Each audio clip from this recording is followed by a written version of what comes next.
ಓ ನೀವಾ? ಈಗ್ಲೇ ಅಮ್ಮವ್ರು ಬೇಜಾರಲ್ಲಿದ್ದಾರೆ. ಹೋಗಿ ಹೋಗಿ. ನಾನ್ ಬಂದಿರೋದು ನಿಮ್ಮಮ್ಮವ್ರು ನೋಡಕ್ಕಲ್ಲ, ನಮ್ಮ ಅಣ್ಣನ್ ನೋಡಕ್ಕೆ. ಎಷ್ಟೇ ಆದ್ರೂ ನೀವು ವಿಧವೆ ಈ ಮನೆ ಕಾಲಿಡೋದು ನಮ್ಮ ಅಮ್ಮವ್ರಿಗೆ ಹಿಡ್ಸೋದಿಲ್ಲ. ನಮ್ಮ ಅಣ್ಣನಿಗೆ ಸ್ವಲ್ಪ ಹೇಳ್ತೀರಾ ನಾನ್ ಬಂದಿದ್ದೀನಿ ಅಂತ? ಆಯ್ತು. ಯಜಮಾನ್ರೆ, ನಿಮ್ಮ ನೋಡೋದಿಕ್ಕೆ ನಿಮ್ ತಂಗಿ ಬಂದಿದ್ದಾರೆ, ಕರ್ಕೊಂಡ್ ಬರ್ಲಾ? ಅವಳು ಗಂಡ ಸತ್ತು ಇನ್ನು 1 ವಾರ ಆಗಿಲ್ಲ, ಆಗ್ಲೇ ಇಲ್ಗೆ ಯಾಕೋ ಬಂದ್ಲು? ಅವಳು ನಿಂತಿರೋ ಜಾಗನ ನೀರ್ ಹಾಕಿ ತೊಳಿ, ಇಲ್ಲ ಅಂದ್ರೆ ರೋಗಿ ಆಗಿರೋ ನನ್ ಗಂಡನ್ಗೆ ಏನಾದ್ರೂ ಹೆಚ್ಚು ಕಡಿಮೆ ಆಗತ್ತೆ. ನನ್ ಹಣೆಯಲ್ಲಿ ಕುಂಕುಮ ಇಲ್ಲ ಅಂದ್ರೆ ನಾನು ಜೀವಂತವಾಗಿರಲ್ಲ. ಹಣೆಯಲ್ಲಿ ಕುಂಕುಮ ಇಲ್ದೇ ಇರೋ ಯಾವ ಹೆಣ್ಣು ಈ ಮನೆ ವಸ್ತುನ ತುಳಿಬಾರ್ದು. ಅವಳಿಗೆ ನೀರೆಚ್ಚಿ ಓಡ್ಸು.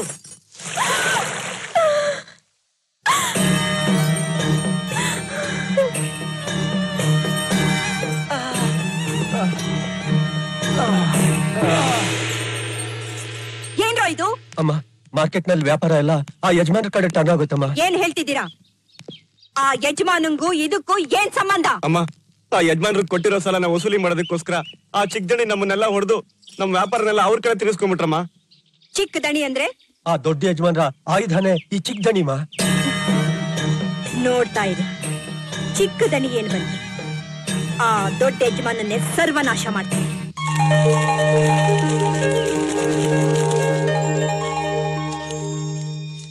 ನಾನು ಯಾರ ಹತ್ರನೂ ಪತ್ರ ಬರ್ಸ್ಕೊಂಡು ಸಾಲ ಕೊಟ್ಟಿಲ್ಲ. ಯಾಕೆ ಅಂದ್ರೆ ನನ್ನ ಹಣ ಭದ್ರವಾಗಿ ವಾಪಸ್ ತರೋಕೆ ನೀನಿದೆಯಲ್ಲ. ಎಲ್ಲ ಅಂಗಡಿಗೆ ಹೋಗಿ ಬಿಡದೆ ವಸೂಲಿ ಮಾಡ್ಕೊಂಡು ಬಂದಿದ್ಯಾ? ತಗೋ, ಇದು ನಿನ್ನ ಭಾಗ. ಏನ್ ಸರ್ ನೀವು ತಿನ್ನೋ ಒಂದಲ್ಲಿ ನಂದು ಬೇರೆ ನಿಂದು ಬೇರೆ ಅಂತ ನೀವು ಯಾವತ್ತಾರು ಭೇದ ಭಾವ ಮಾಡಿದೀರಾ? ಈ ಹಣದ ವಿಷಯದಲ್ಲಿ ಯಾಕೆ ನನ್ನ ದೂರ ಇಡ್ತಾ ಇದ್ದೀರಾ? ನನ್ನ ಹಣ ಕೇಳಿ ನೀವು ಯಾವತ್ತಿಲ್ಲ ಅಂತ ಹೇಳಿದೀರಾ? ನನ್ನ ತಂಗಿನ ಓದಿಸ್ತಾ ಇದ್ದೀರಾ? ಅದಕ್ಕಿಂತ ನಂಗೆ ಇನ್ನೇನ್ ಬೇಕು ಹೇಳಿ? ನಾನು ಕೊಡೋ ದುಡ್ಡನ್ನ ಯಾವತ್ತಪ್ಪ ತಗೊಂಡಿದ್ಯಾ ನೀನು? ಸರಿ ಬಿಡು, ಈ ದುಡ್ಡು ಮಾಮೂಲಿ ತರ ನಿನ್ನ ಅಕೌಂಟ್ಗೆ ಹಾಕ್ತೀನಿ.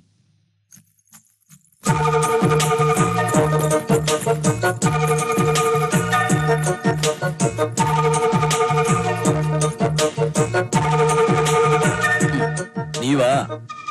ನಾನೇ. ಏನ್ ಹೇಳಿದ್ರಿ ನೀವು? ತಿನ್ನೋ ಅನ್ನದಲ್ಲಿ ಭೇದ ಭಾವ ಮಾಡ್ಲಿಲ್ಲ, ಹಣದ ವಿಷಯದಲ್ಲಿ ಬೇರೆ ಮಾಡ್ತಿದ್ದೀರಿ ಅಂದ್ರೆ? ನಮ್ ತಂದೆ ತಿಂದ್ರೆ ನಿಮ್ ಹೊಟ್ಟೆ ತುಂಬುತ್ತಾ? ನಮ್ಮಪ್ಪ ಏನ್ ನಿಮ್ ತಂಗಿನ ಬಿಟ್ಟಿ ಓದಿಸ್ತಾ ಇಲ್ಲ. ನಿಮ್ ದುಡ್ಮೆ ಕೊಡ್ಬೇಕಾದ ಸಂಬಳದಲ್ಲೇ ನಿಮ್ ತಂಗಿನ ಓದಿಸ್ತಾ ಇದ್ದಾರೆ. ಅಂದ್ಮೇಲೆ ನಿಮ್ ತಂಗಿನ ನೀವ್ ತಾನೇ ಓದಿಸ್ತಾ ಇದ್ದೀರಾ. ಪ್ರತಿ ಸಲ ರಜಾ ಬಂದಾಗ ನಾನ್ ನನ್ನ ತಂಗಿನ ಹೊರಗಡೆ ಟೂರ್ ಕರ್ಕೊಂಡು ಹೋಗ್ತೀನಲ್ಲ, ಅದಕ್ಕೆಲ್ಲ ಯಜಮಾನ್ರ ತಾನೇ ಹಣ ಕೊಡ್ತಾರೆ. ನೀವ್ ವಸೂಲಿ ಮಾಡ್ಕೊಡೋ ದುಡ್ಡಲ್ಲಿ ಅವ್ರು ನಿಮಗ್ ಕೊಡೋದು ಕಡಿಮೆನೆ. ನಮ್ಮಪ್ಪ 10 ರೂಪಾಯಿ ಕೊಟ್ರೆ ನಿಮ್ಮ ಬಲ ಅದನ್ನ 100 ರೂಪಾಯಿ ಹಾಕಿ ಸಂಪಾದನೆ ಮಾಡ್ಕೊಡುತ್ತೆ.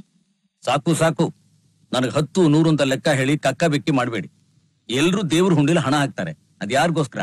ಅಲ್ಲಿ ಕೆಲಸ ಮಾಡೋರ್ಗೋಸ್ಕರನಾ? ಅಲ್ಲ, ದೇವ್ರಿಗೋಸ್ಕರ. ಹಾಗೆ ಜನ ಹಣದ ಜೊತೆ ಬಡ್ಡಿ ವಾಪಸ್ ಕೊಡ್ತಾರೆ. ಅದ್ ಯಾರಿಗೋಸ್ಕರ?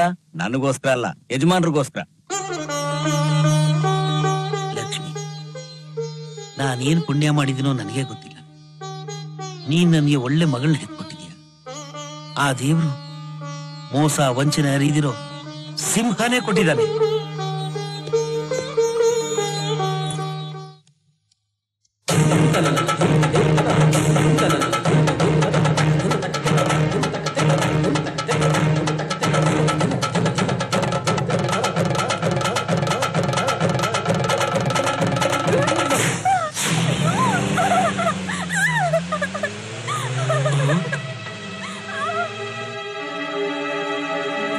ಅಮ್ಮ, ನಮ್ಮ ಹತ್ರ ಕೆಲಸ ಮಾಡೋ ರಾಮಸ್ವಾಮಿ ಮಗಳನ್ನ ನಿಮ್ ಮಗ ಹೊತ್ಕೊಂಡು ಹೋಗ್ಬಿಟ್ರಮ್ಮ.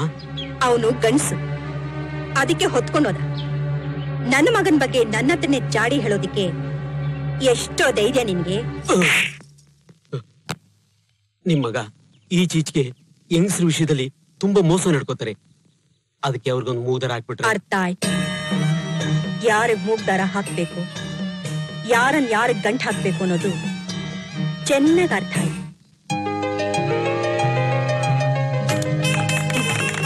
ಬನ್ನಿ.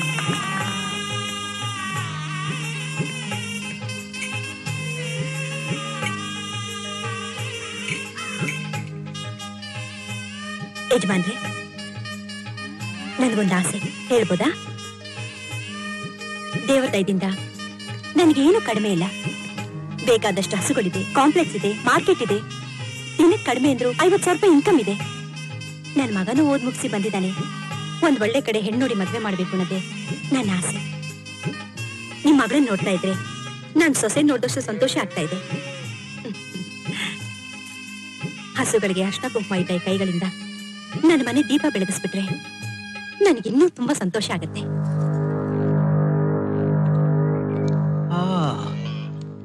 ನಿಮ್ಗೆ ಒಬ್ಬ ಮಗ ಇದ್ದಾನೆ ಅನ್ನೋ ವಿಷಯನೇ ನನಗೆ ಗೊತ್ತಿರ್ಲಿಲ್ವಲ್ಲ.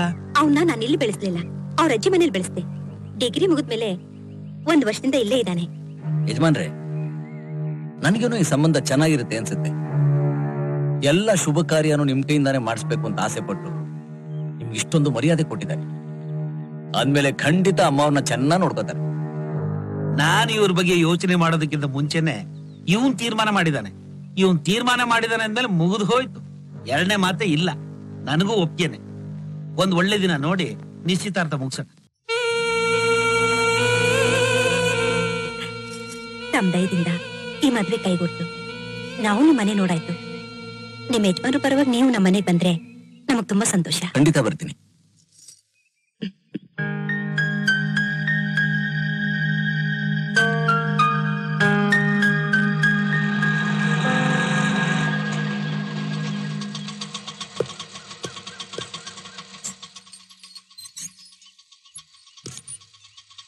ನಮಸ್ಕಾರ ಅಮ್ಮ. ಯಾರು ನೀನು? ಏನಮ್ಮ ನೀವು? ನನ್ನಿಂದಾನೇ ಈ ಮದುವೆ ನಡೀತಾ ಇದೆ ಅಂತ ನನ್ನ ಹೊಗಳಿ ನೀವೇ ನನ್ನ ಮನೆಗೆ ಬರೋಕ್ ಹೇಳಿದ್ರಿ. ಈಗ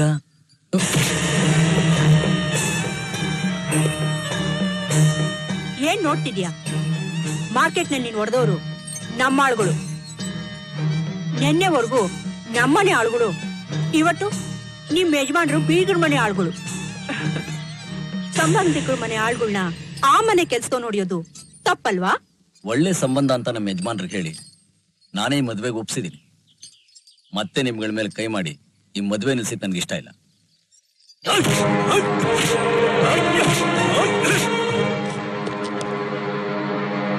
ಏನು ನಮ್ಮನೆಗೆ ಬಂದು ನಮ್ಮ ಮುಂದೆನೆ ಸೆಂಟಿಮೆಂಟ್ ಡೈಲಾಗ ಹೊಡಿತೀಯಾ?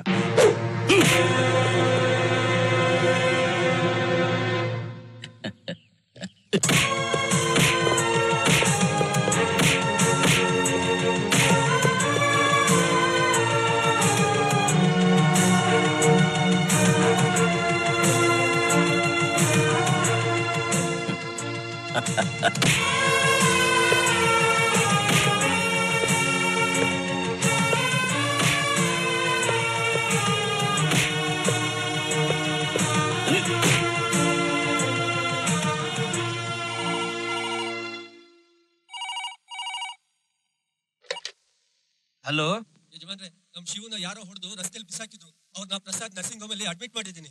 ಶಿವನ?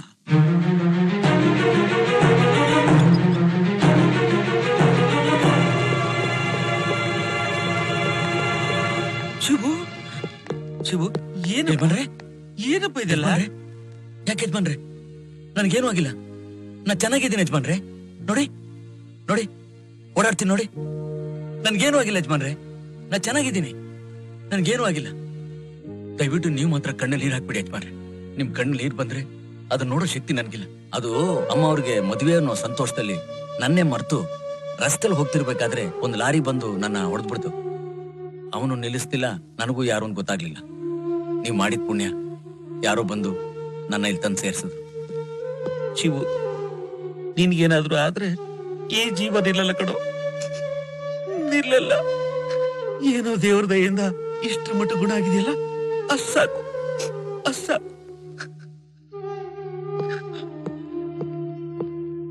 ಅವ್ರ ನಿಮ್ಮನ್ನ ಹೊಡೆದ್ರ? ಯಾರು ಹೊಡೆದಿದ್ದು? ಯಾರ್ ನಿಮ್ಮನ್ನ ಮನೆ ಕರೆದಿದ್ರು ಅವ್ರೆ. ಪ್ರಪಂಚ ಏನು ಅಂತ ತಿಳಿದೆ ನೀವಿರ್ಬಹುದು, ಆದ್ರೆ ಪ್ರಪಂಚದಲ್ಲಿ ಏನ್ ನಡೆಯುತ್ತೋ ಅದನ್ನ ತಿಳ್ಕೊಳ್ದೆ ನಾನು ಹೇಗಿರೋಕ್ ಸಾಧ್ಯ? 10 ಜನ ಅಲ್ಲ, 100 ಜನ ಬಂದ್ರು ನಮ್ ಶಿವನ ಏನು ಮಾಡೋಕ್ಕಾಗಲ್ಲ. ನನ್ ಮದ್ವೆ ನಿಲ್ಲಬಾರ್ದು ಅನ್ನೋ ಒಂದೇ ಕಾರಣಕ್ಕೋಸ್ಕರ ಲಾರಿ ಹೊಡಿತು ಅಂತ ಅಪ್ಪನ ಹತ್ರ ಸುಳ್ಳು ಹೇಳಿದ್ರ? ನಿಮಗೋಸ್ಕರ ನಾನು ಏಟ್ ತಿಂದಿದ್ ನಿಜ. ಆದ್ರೆ ನಾನು ಹೊಡಿತಿರ್ಬೇಕಾದ್ರೆ ನಿಮ್ಮವರೇ ನನ್ನ ಕಾಪಾಡಿದ್ದು. ನಿಜ ಹೇಳ್ಬೇಕು ಅಂತಂದ್ರೆ ನಿಮ್ದು ಅವ್ರದು ಅದೆಂಥ ಜೋಡಿ. ಅವರು ಅದೇನ್ ಎತ್ತರ, ಅದೇನ್ ಕತೆ. ಓಹೋ. ನಿಮಗಿಂತ ಎತ್ತರ ಅಂತ ನನಗ್ ಗೊತ್ತು. ಆದ್ರೆ ನಿಮಗಿಂತ ಅಂದವಾಗಿರ್ತಾರ? ಆಹಾ, ನನಗಿಂತ ಅಂದವಾಗಿರ್ತಾರೆ. ಬೇರೆ ಯಾವ್ದ್ರಲ್ಲಿ ಅವರು ನಿಮಗಿಂತ ಚೆನ್ನಾಗಿರ್ತಾರೆ? ಎಲ್ಲಾ ವಿಷಯದಲ್ಲೂ ಅವ್ರು ನನ್ಗಿಂತ ಚೆನ್ನಾಗಿರ್ತಾರೆ. ವಿದ್ಯೆನಲ್ಲಿ, ಬುದ್ಧಿನಲ್ಲಿ. ಮಳೆ ಬರ್ತಾ ಇದ್ದಾಗ ಒಂದ್ಸಲ ನಾನು ಸ್ಕೂಲ್ ಕಡೆ ಹೋದವನು, ಆಮೇಲೆ ಆ ಕಡೆ ತಲೆನೇ ಹಾಕ್ಲಿಲ್ಲ. ಹೋಗಿ ಹೋಗಿ ನೀವು ನನ್ನ ಅವ್ರ ಜೊತೆ ಹೋಲಿಸ್ತಾ ಇದ್ದೀರಲ್ಲ, ಅವರೆಲ್ಲಿ ನಾನೆಲ್ಲಿ? ಅವ್ರು ನಿಮಗಿಂತ ಒಳ್ಳೆಯವರ?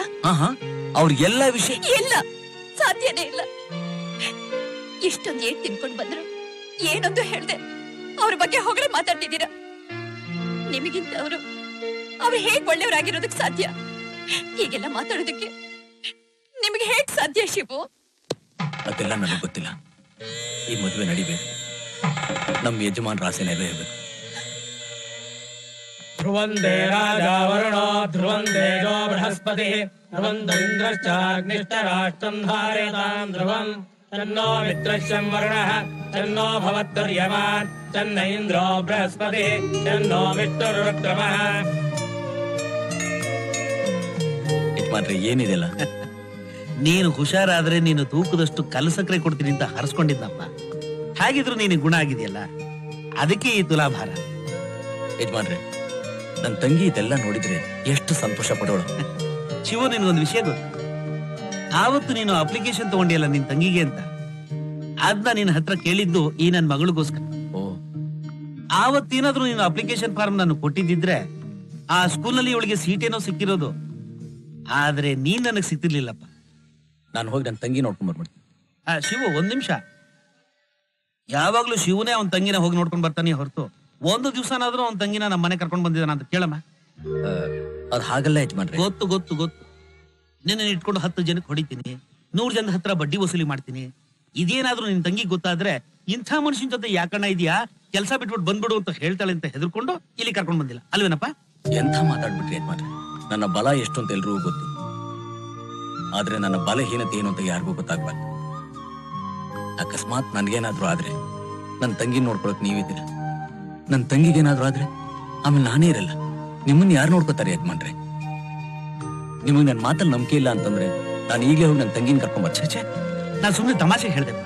ಹೋಗು, ಹೋಗಿ ನಿನ್ ತಂಗಿ ನೋಡ್ಕೊಂಡ್ ಬಾ, ಹೋಗು.